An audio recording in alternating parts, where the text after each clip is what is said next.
ఒక మసాలా పేస్ట్ని యూజ్ చేసి సింపుల్ అండ్ ఈజీగా చికెన్ కర్రీని ఎలా చేయాలో చూద్దాం.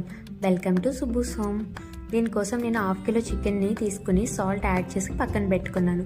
ఒక బాండీ పెట్టుకుని 2 పచ్చిమిర్చి, 2 బిర్యానీ ఆకులు, ఒక మరాఠీ మొగ్గ, సన్నగా తరిగిన ఉల్లిపాయని యాడ్ చేసుకుని బాగా ఫ్రై చేయాలి. ఆ తర్వాత మనం ప్లేట్లో చూపించిన మసాలా దినుసులన్నీ బాగా మెత్తగా పేస్ట్ చేసుకుని పక్కన పెట్టుకోవాలి. ఉల్లిపాయ బాగా వేగిన తర్వాత ఈ మసాలా పేస్ట్ని యాడ్ చేసి ఇందులో 1 టేబుల్ స్పూన్ అల్లం వెల్లుల్లి పేస్ట్ని కూడా యాడ్ చేసి నూనె పైకి తేరే వరకు బాగా ఫ్రై చేయాలి.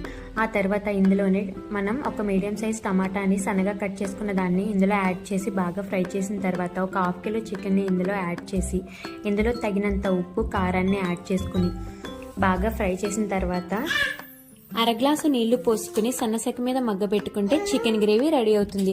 మరొక పద్ధతిలో చేయాలంటే దీన్ని కుక్కర్లోకి ట్రాన్స్ఫర్ చేసుకుని 3 నుంచి 4 విజిల్ వేసుకున్నా కూడా మనకి చికెన్ గ్రేవీ రెడీ అయిపోతుంది. అంతే, simple and easy chicken gravy curry ready. ఈ వీడియో కనుక మీకు నచ్చినట్టయితే నా ఛానల్ని లైక్ చేయండి, షేర్ చేయండి, సబ్స్క్రైబ్ చేయండి. అలాగే మీ ఫ్రెండ్స్ అండ్ ఫ్యామిలీ మెంబర్స్కి కూడా షేర్ చేయండి. మీరు ఒకసారి ట్రై చేసి ఎలా ఉందో కూడా కామెంట్ చేయండి. మీకు ఇలాంటి రెగ్యులర్ వీడియోస్ కావాలంటే నా ఛానల్ మీద ఒక కన్నేసి ఉంచండి. Bye bye.